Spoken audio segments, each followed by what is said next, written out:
Hi everyone. So finally हमारे NEET exam में 1 महीना रह गया है और बात करते हैं कि हमें इस 1 महीने में क्या क्या करना है और क्या क्या नहीं करना है।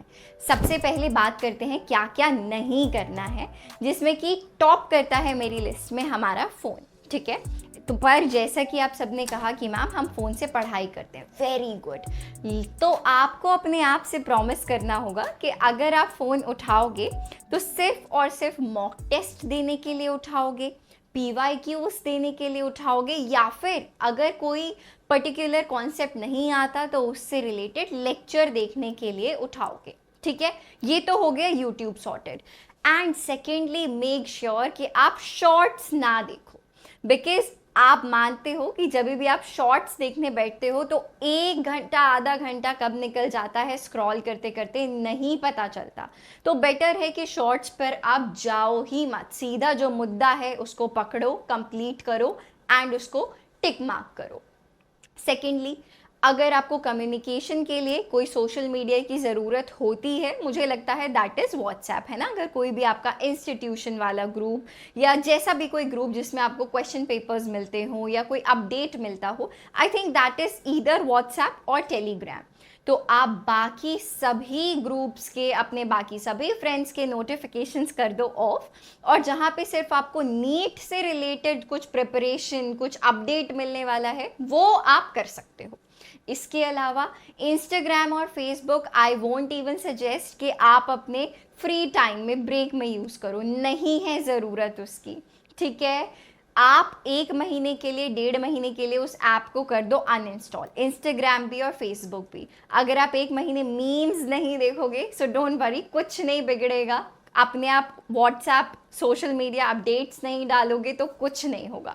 ठीक है, everything is going to remain the same, trust me. Okay, तो ये हो गया हमारा Instagram, Facebook, Snapchat sorted. Delete those apps, trust me, ये 1 महीना आपका बहुत हद तक आप यूटिलाइज कर पाओगे। मैम हम ब्रेक में क्या करें? फिर गाना सुन लो, कोई रनिंग पे जाओ, वॉक पे जाओ, कोई फिजिकल एक्टिविटी करो, क्योंकि आप 24 घंटे में से मैं एक्सपेक्ट कर रही हूँ कि 14-15 घंटे मिनिमम आप पढ़ाई कर रहे हो। सही है, तो जब भी आप ब्रेक ले रहे हो मेक श्योर कि आप अपने चेयर से उठो, अपने जो भी आपकी सिटिंग पोजीशन है वहाँ से उठो, भागो, रनिंग करो, ताकि आप में थोड़ा फिजिकली आप फिट रह पाओ।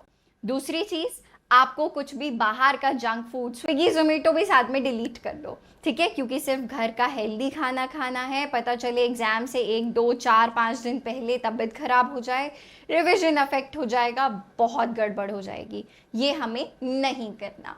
अब बात करते हैं सब्जेक्ट के बारे में, जो कि आज हम मुद्दा है केमिस्ट्री के बारे में बात करते हैं। ठीक है, सबसे पहले physical chemistry.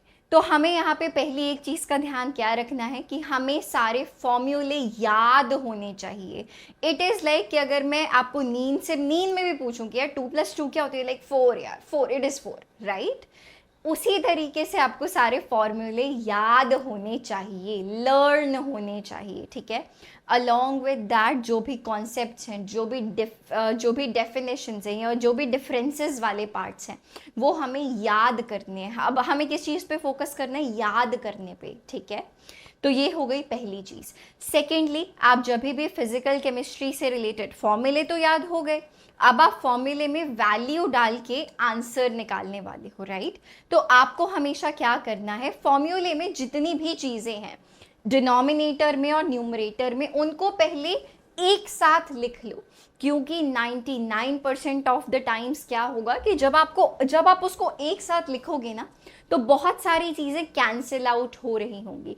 For instance, suppose आपने नंबर ऑफ मोल्स निकाले तो आप उसको फ्रैक्शन में ही रहने दो, न्यूमरेटर बाय डिनोमिनेटर। फिर उसको सपोज आपको मॉलिक्यूल्स निकालने के लिए एवोगाड्रोस नंबर से आपने किया मल्टीप्लाई, एज इट इज रहने दो। फिर आपने उसको मल्टीप्लाई किया नंबर ऑफ एटम से, सपोज मुझे टोटल नंबर ऑफ एटम्स निकालने थे, तो आप ऐसा मत करो स्टेप बाय स्टेप कि पहले आपने टोटल नंबर ऑफ मोल्स निकाले, फिर मॉलिक्यूल्स निकाले, फिर जो फाइनल वैल्यू आई फिर आप उसको एटम से मल्टीप्लाई करो। नहीं, सारी चीज़ें एक साथ लिखो एंड मेक श्योर ऐसा होगा कि वो कैंसिल आउट या तो डायरेक्टली हो रहे होंगे या फिर आप अप्रॉक्सीमेशन लगा के उनको कैंसिल आउट कीजिए, ताकि आप बहुत करीब वाला आंसर पे जंप कर पाएँ, ताकि आप अपने ऑप्शंस को जज कर पाएँ। ठीक है, ऐसे हमें करनी है फिजिकल केमिस्ट्री।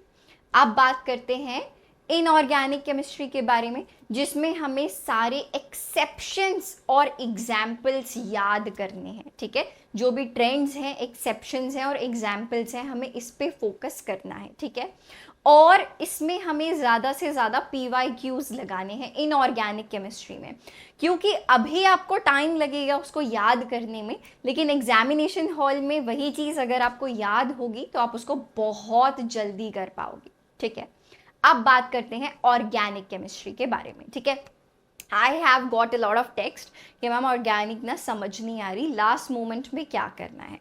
अगर आपने देखो ऑलरेडी सारी ऑर्गेनिक केमिस्ट्री कर ली है तब तो उसको रिविजन करना ही है, अदरवाइज आप उसको अपेंडाइसिस के फॉर्म में करो। जैसे कि सबसे पहले आप सारे के सारे नेम रिएक्शंस आपको याद होने चाहिए। सैन मेयर्स रिएक्शन में क्या होता है, Finkelstein reaction, Wurtz reaction, Fittig's reaction, everything. ठीक है, ये सब कुछ आपको पता होना चाहिए, आपको याद होना चाहिए। फर्स्ट चीज़ नेम रिएक्शन।